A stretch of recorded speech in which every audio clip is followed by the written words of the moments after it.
Good morning mga kasawsaw, another day, another ulam serye na naman po ang ihahandog ko po sa inyong ngayong araw. Isa pong masarap na pork igado. Marami na pong version ang pagluluto ng pork igado, kaya itry nyo naman po ang version ko ng pork igado. Ayan guys, at makikita nyo talaga naman po matatakam kayo sa itsura pa lang ng niluto kong pork igado. Ayan si kasawsaw guys, at titikman niya na ang ating finished product na pork igado. Tignan po natin kung thumbs up ba kay kasawsaw ang kanyang nilutong ulam serye for today na pork igado. Ayan, makikita po sa kanyang niluto na talaga pong katakam-takam ang kanyang pagluluto ng pork igado. Ayan, inaayos niya ang camera kasi mahirap pong mag-video na nag-iisa lang. Kaya ayan po, at titikman na ni kasawsaw ang kanyang nilutong pork igado. Kung thumbs up ba yan at approve na approve. At pag-approve yan, sigurado po itutuloy natin ang pagluluto ng ating pork igado. Ayan, mainit-init pa kasi bagong luto po yan.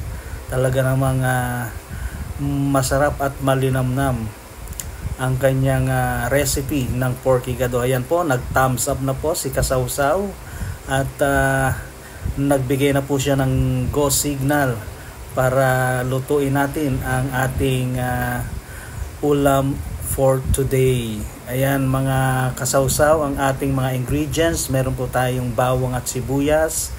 Meron po tayong green chili. Meron din po tayong patatas at carrots. Siyempre, hindi po mawawala ang atay ng baboy. Marinated na po yan. At ang ating laman ng baboy, marinated na rin po yan sa suka at toyo at kalamansi.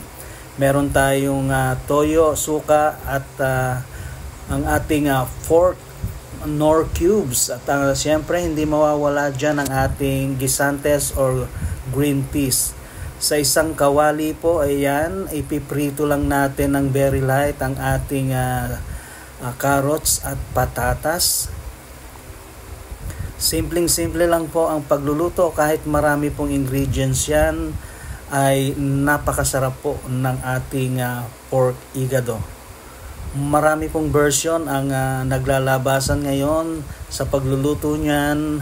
May Ilocano version, may Tagalog version, at ito po ang aking version ng pagluluto ko po ng pork igado.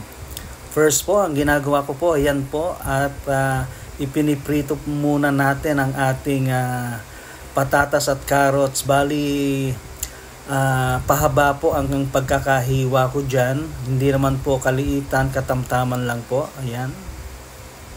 So pare-pareho po ang puro po pahaba ang paghihiwa, pati po ang karne ay pahaba rin po ang paghihiwa niyan. Iyon po ang kaibahan po niya sa menudo at sa mga adobong pagluluto. Ang kanyang style ng paghiwa ay puro pahaba. Ayan guys, ipa-fried lang po natin yan ng very light. Ayan, para makapagbigay siya ng ibang texture sa ating lulutuing pork igado. Pwede rin po kayong gumamit ng beef Hindi lang po pork ang ginagawang igado, pwede rin po ang beef. Ayan. So ang igado ay hango po sa word ng sa Spanish po ay atay o liver, pork liver. Yan po ang igado. Ayan guys, okay na po yan. Na-fried na po natin ng very light yan. So hahanguin na po natin. Isusunod po natin dyan ang ating marinated na atay. So na-marinate po natin siya sa toyo at saka kalamansi lang po. Ayan. So alisin lang po natin dyan ang lansa ng ating atay. Ayan.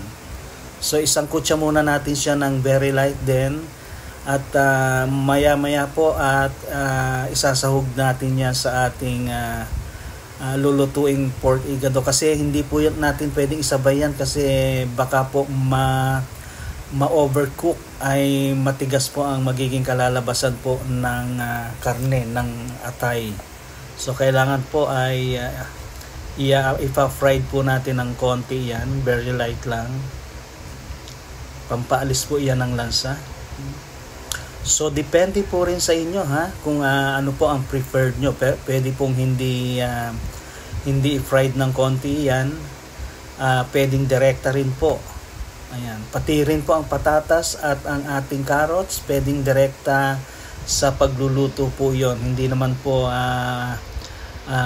kailangan na i-fry nyo. Kaya lang iyan po ang aking paraan ng pagluluto ng igado. So kasi po yan, nakakapagbigay rin po kasi ng ibang texture yan pag once na ipiniprito nyo po ng konti lang So hindi naman pong pritong-prito, very very light lang po. Ayan. So hahanguin muna natin siya. Maya-maya po ay isasahog din po natin yan sa ating lulutuin. So dyan po ay magi-start na po tayo ng paggigisa ng ating sibuyas at bawang. Ayan. Sinabay ko na po siya at hahaluin lang po natin yan hanggang sa maluto po ang ating bawang at sibuyas.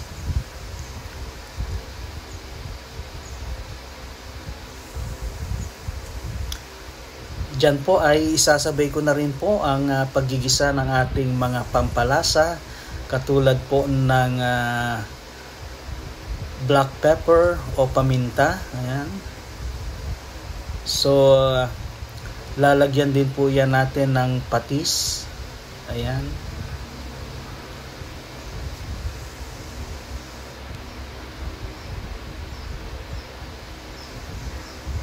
After ng patis ay lalagyan din po natin yan ng Knorr pork cubes. Ayan. So yun po ay para ma-enhance lalo ang lasa niya, kaya naglalagay po tayo ng pork Knorr cubes. Ayan. Yan na po, ilalagay na po natin ang ating marinated na pork. So in-slice po natin yan ng pahaba rin po. Ayan. So isasangkot siya po natin siya o isi-shear natin ng konti. Palalabasin po natin dyan ang kanyang mantika kasi meron po siyang konting taba-taba dyan. So yan po ang kagustuhan ko pag nagluluto po ako ng baboy, ay meron pong konting taba. Ayan, para po ay yung mantika niya ay manunuot doon po sa ating niluluto. Ayan. So hindi naman po siya marami, So naglagay na po tayo diyan ng mixture ng soy sauce at ng ating vinegar, at may kasama rin po yung 2 tablespoon of sugar plus 1 cup of water. Ayan. So yun na po ang ating vinegar.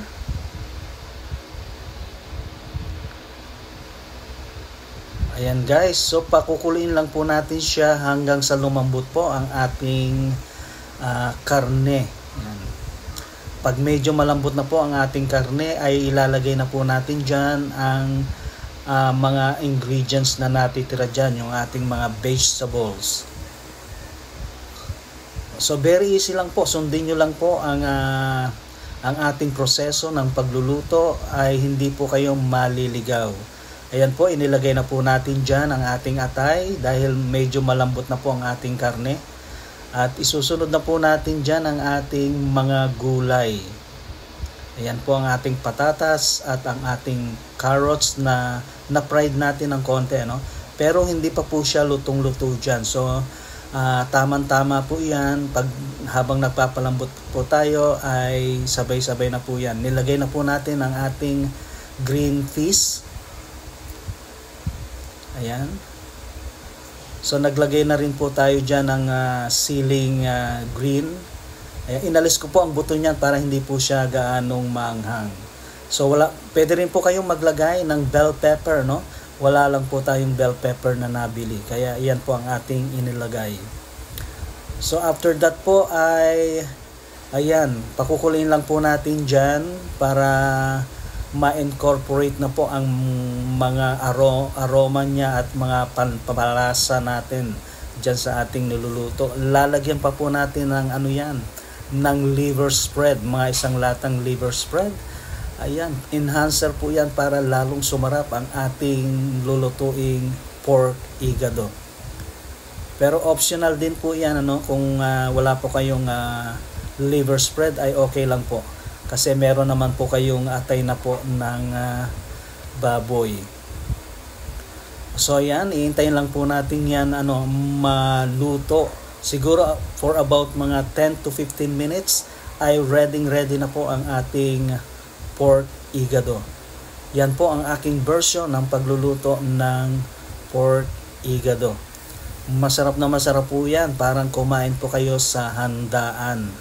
Ayan.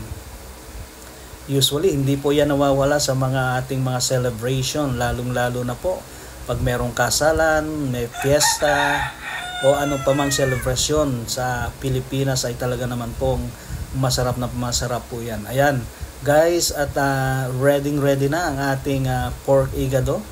Ayan, konting kulo na lang yan at luto na po ang ating masarap na pork igado.